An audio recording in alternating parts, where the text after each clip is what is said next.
A Shot in the Dark by Silverpup. Chapter 47. Bilbo squirmed on his stern bench as Radagast examined his eyes and ears like a healer would with a child. Occasionally, the wizard would even lean in close and sniff him like a dog and mutter something under his breath. If it wasn't for the fact that Thorin was sitting next to him and glaring at the wizard, then he would have spoken up in complaint. As it was the only thing keeping Thorin from tackling Radagast was Bilbo's hand on his knee. Behind Radagast, Gandalf and Lord Elrond stood watching the proceedings with vastly different expressions. Gandalf looked like a puffed-up hen, angry and protective on behalf of his Jake. Elrond, on the other hand, looked curious and considering as he studied Bilbo with unblinking grey eyes. "Well, can you do it, Radagast?"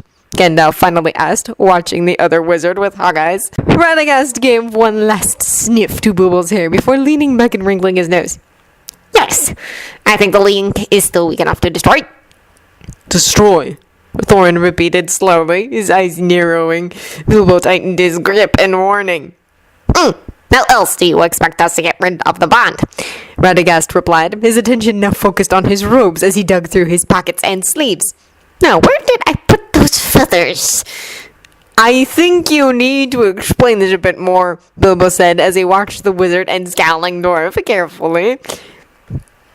"Think of the link between you two as a dying limb," Elrond said, speaking up for the first time. His grey eyes were so clear and intense that Bilbo swore they could pass as silver. "If left untreated, it will spread and consume your whole leg. But if you cut off the infected foot, then you will save the rest of your leg. We will destroy a piece of your soul that Sauron has consumed in order to save the rest of you." "But he said in order for him to die, I must die as well," he said, biting his lower lip as he recalled his conversation with the Dark Lord. Why would he say that if it wasn't true?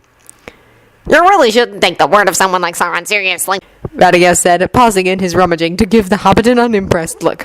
"Your death would weaken him greatly, yes, but he would still exist as a shadow of himself. Only by destroying the ring can we be completely free of him." Bilbo still didn't feel convinced. Then why did he go through all the trouble of keeping me alive? "He didn't want to lose the advantage he has now with you alive," Gandalf explained calmly. "Thanks to you, he is able to gather his strength faster than he would if he was still a shade." "How will this work?" Thorin asked, his eyes still glued on Radagast. "We are going to perform a ritual that will, I suppose you could say, cut out the piece of Bilbo's soul that Sauron has consumed," Elrond explained slowly, furrowing his brows as he visibly tried to find the correct words to use. Bilbo stared at the three with his brows raised high. "How do you have the power to do that?" Gandalf chuckled and gave him a fond look. "We don't. The power comes from the Valar. We will simply be the tools that they use." "That's why Master Radagast is here," the elf added, nodding to the eccentric wizard. "He is the messenger, you could say, between us and the Valar." "Oh, is that what I am now?"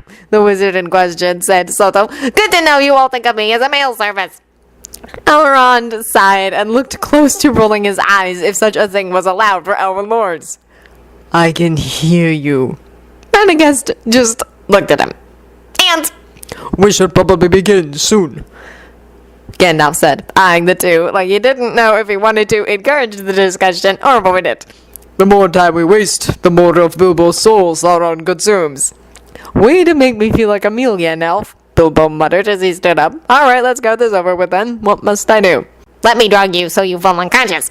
Radagast answered before the other two could speak up. "It will be easier to do without you awake and interrupting us with your screams." Thorin shot to his feet and Bilbo reached out to grab his arm on instinct before the king could attack the wizard. "Calm down, Thorin. We don't want to strangle the only person who could save me from becoming the full-course meal for a Dark Lord." Thorin bristled, but did as the hobbit asked and returned to his side. Radagast just looked at them both, obviously unimpressed. "What part of this whole thing translated as painless for you?" wondered the wizard, cocking his head to the side. "We are about to break up a piece of his spirit. That is going to change it forever." "And that is something I am willing to endure," added Bilbo, wrapping his hand more firmly around Thorin's arm. Thorin, I would rather cut a piece of my soul off than be bound to that monster for the rest of my days. Thorin scowled, but still nodded, slowly. I know that it is the only way, but that doesn't mean I have to like it. None of us do, said Elrond, watching them both with a look that he could not read. But it must be done. Now shall we begin, Master Baggins? Bilbo took in a deep breath and nodded. Yes, let's get this over with. The three led him outside to a remote area from the mountain where only rock and ash lingered. There, Radagast began to sketch out a large circle with polished white stones that gleamed under the sunlight. Bilbo didn't need to touch them to know that they were soaked in magic. He could feel the spark from where he stood. When the wizard was done, he pointed to the center of the circle and ordered Bilbo to lay down in it. Drink this, and you'll fall asleep soon enough, Radagast ordered, handing him a crystal vial filled with a strange purple liquid. The hobbit eyed it dubiously, which he felt was only sensible considering the wizard giving it to him had a bird's nest on his hat, but still took it. Do I need to do anything else? He asked, looking to the wizard. Radagast shook his head. No, simply lay down in the center of the circle and fall asleep. We'll take care of everything else. Bilbo nodded and glanced to Thorin, who was the only dwarf allowed to accompany him outside, and gave him a reassuring smile. I'll be fine, Thorin. Just don't interrupt them, no matter what happens. The king tilted his head forward slightly in acknowledgement. I will do my best, Jivashel. He smiled slightly at the gruff promise and moved to the center of the circle. He uncapped the vial in hand and quickly gulped down the noxious liquid before he could even think about it. Then he laid down and waited for sleep to come to him. He didn't have to wait long. The first shock of pain woke him, and he was overwhelmed by a shriek so high-pitched that his ears rang. Something cold shot up his spine, and then another wave of pain, and this time he knew the shrieking was coming from him. You cannot enter the circle! He's in pain, he needs me. This is the only way! Another wave of pain slid through him until he thought he was going to be ripped apart by it. Distantly, he could hear chanting in a strange language and the furious words of a voice that sounded as old as the land itself. Then, with once more sharp rise of pain, he felt something in him snap, heard the echo of a furious roar, and then finally fell back into the darkness where nothing hurt and everything was blessedly silent. The next time he awoke, he found himself wrapped in furs and blankets and a king. Thorin? He mumbled into a familiar fur coat. He shifted and opened his eyes at half-mast and found himself looking up into concerned blue eyes. Bilbo, how do you feel? The dwarf asked, pushing back the hobbit's braids from his face. He closed his eyes again and leaned against the hard chest of the dwarf he was wrapped around. Tired, sore, a bit empty, but better. I feel better. Less burdened, less sad and hopeless. I feel like I did at the beginning of the journey.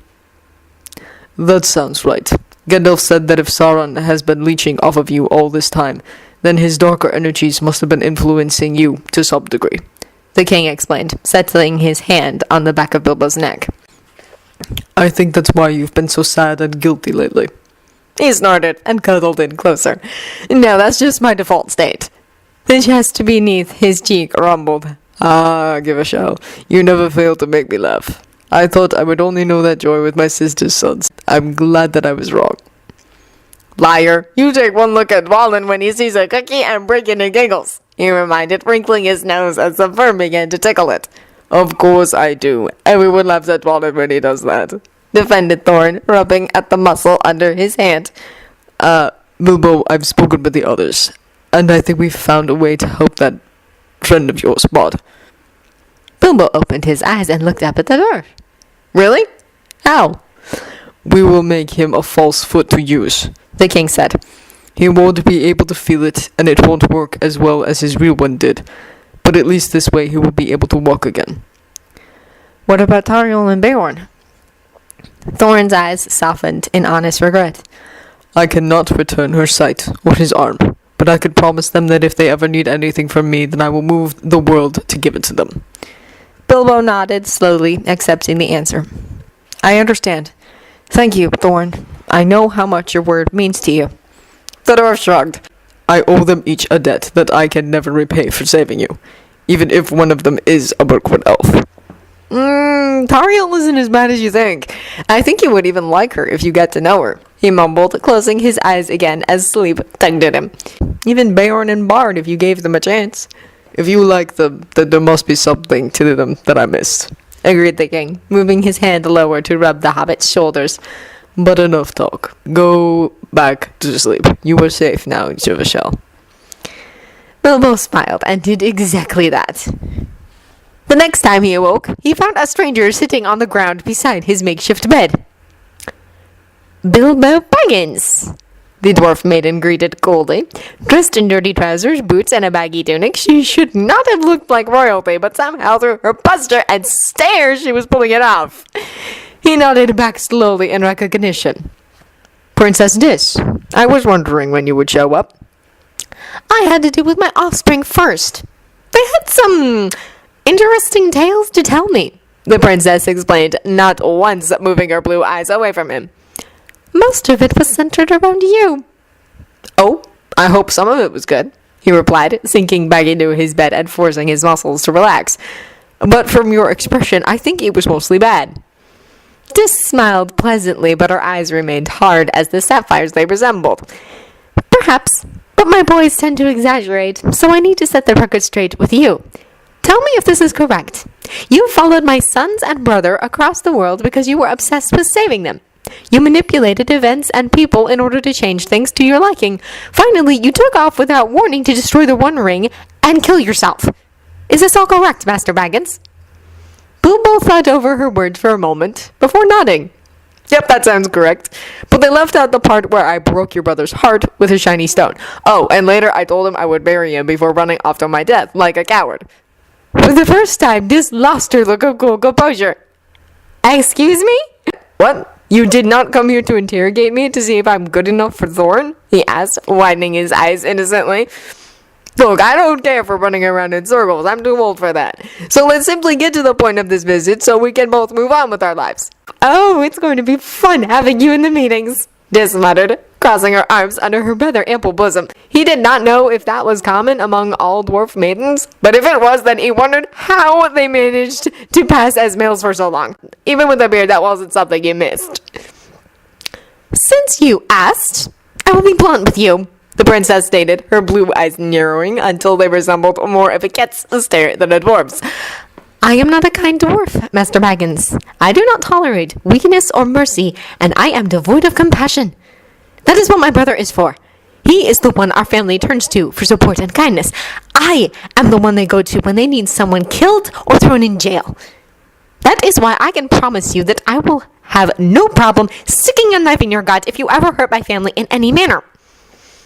Bilbo nodded, not very fazed by the threat.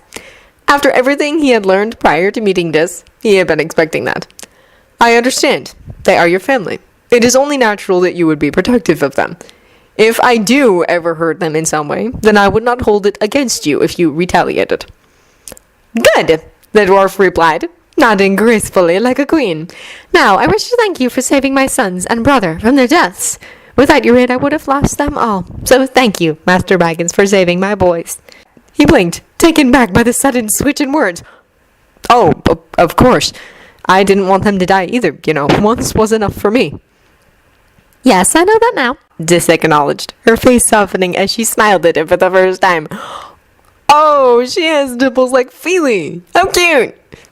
You can call me by my first name, he said without much thinking, since we are going to end up as family soon enough. Dis's smile grew wider. As long as you return the favor. Now, as your future sister, allow me to welcome you to the family, Bilbo. It will be nice to have another brother around to bully again. Oh, good. You didn't kill him. Thorin will be pleased, commented Dane as he sashayed into the room sometime later.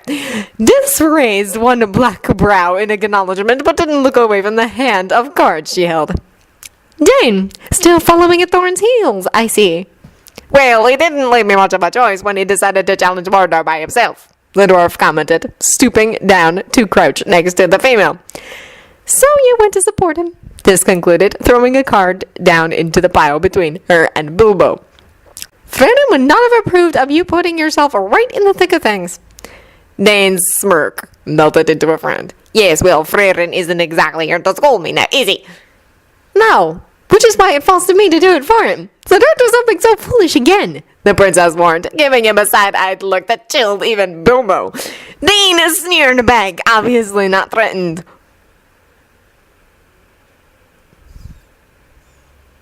Oh, quit it, miss. You're not my mother or my wife. You have no authority to tell me what to do. This sneered back at him. I am your elder cousin. That is reason enough. Talk back to me again and I'll shave your beard off. Would you really? Bilbo wondered, throwing his own card down into the pile. Of course, just ask Wallen. You think he intentionally grew his hair out like that? Said Thorin as he entered the room. He marched over to the three and looked down at them with a fond and annoyed expression. It's nice to see you all getting along, He commented, his lips twitching at the corner as if he wanted to smile. but I'm afraid I must interrupt your bonding experience. Bilbo and I have to speak to our guest. Guest? Bilbo repeated before his eyes were drawn to a vaguely familiar stranger who had followed Thorin into the chambers. It was a woman who was as lovely as any elf maiden. With her blonde curls and rosebud lips, she resembled one of the fine porcelain dolls that he had seen young girls collect. But for all her beauty, she also seemed very fragile to him. Like she was holding herself together by a single thread, and she didn't know how much longer she had before it broke. This and Dane looked at the woman and both raised their eyebrows at the same time.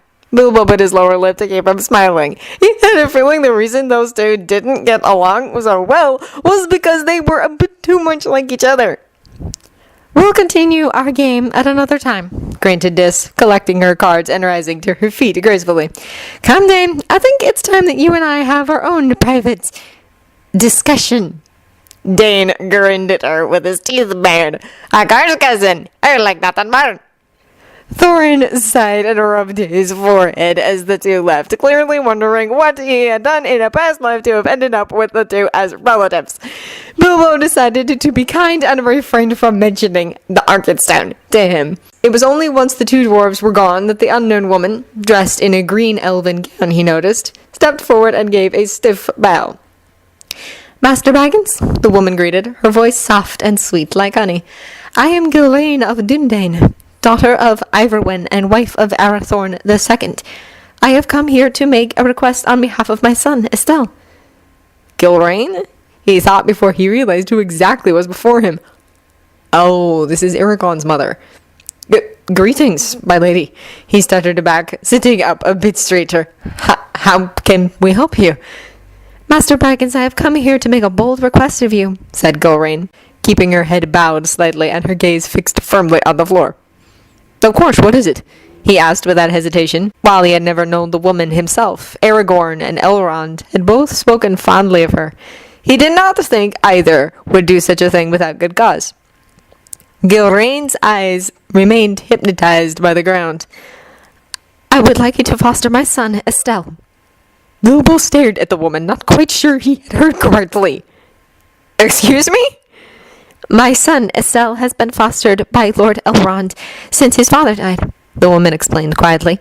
He has another 10 years before he reaches manhood. I would like him to spend the remaining 10 years here, under your care. Bilbo kept staring. He knew he was being rude, but he really couldn't help it. Out of all the possible requests she could have made, that was not even in the top 10. Why do you ask this of us? Thorin questioned, gazing at the woman with his brows furrowed. What now? Gilraine sighed, and for the first time finally looked up to meet their gazes head on. For the past 8 years, I have lived under Lord Elrond's care and protection, she explained simply. Thanks to him, Estelle has been able to grow up knowing only peace and love. He knows nothing of his heritage or what the outside world is really like. Heritage, repeated Thorin, arching a brow. Gilraine nodded, her gray eyes darkening into storm clouds. My son is the heir of Isildur. When he comes of age, he will inherit the title of Chieftain of the Dunedain, just as his father did before him. And if Master Baggins is to be believed, he will also become King of Arnor, the first High King of the reunited kingdom. Knowing all of that, I have decided that the best way for my son to become the king he is meant to be is if you fostered him here until he reaches adulthood. My lady, Estelle grew into a fine king while under Lord Elrond's care. If you truly want him to be the king you dream of, then you must simply leave him in Rivendell, the hobbit pointed out. No, that is no longer possible, The woman said, her jaw hardening and showing him exactly where Aragorn had gotten his iron spine from. You have changed things, Master Baggins, and not all things will follow as they once did. You raised the Ring-Bearer, the greatest hero this world may ever know. You are also the only person who knows of the man my son could become. Knowing all of this, how can I not take advantage of the opportunity you represent? Thorin gave their guest a look of admiration. You are a very cunning woman, my lady. No, I'm really not, The blonde disagreed, giving the king a half smile. I am simply a scared mother who must ensure that her husband's line does not end with her son. If that means throwing my dignity and pride out in order to beg for help, then so be it. I will do everything it takes to make sure Isel grows up into the king his father wanted him to be. Hearing that, Bilbo felt his doubts and resolve crumble into dust. He couldn't refuse the woman before him when she spoke with such honesty. Even if he didn't agree completely, he knew that he was going to give in the moment he looked into those well-known grey eyes. But the king at his side was a different matter. May we meet the boy? Asked Thorin, crossing his arms over his chest. Gilrain blinked a few times, but nodded. Of course.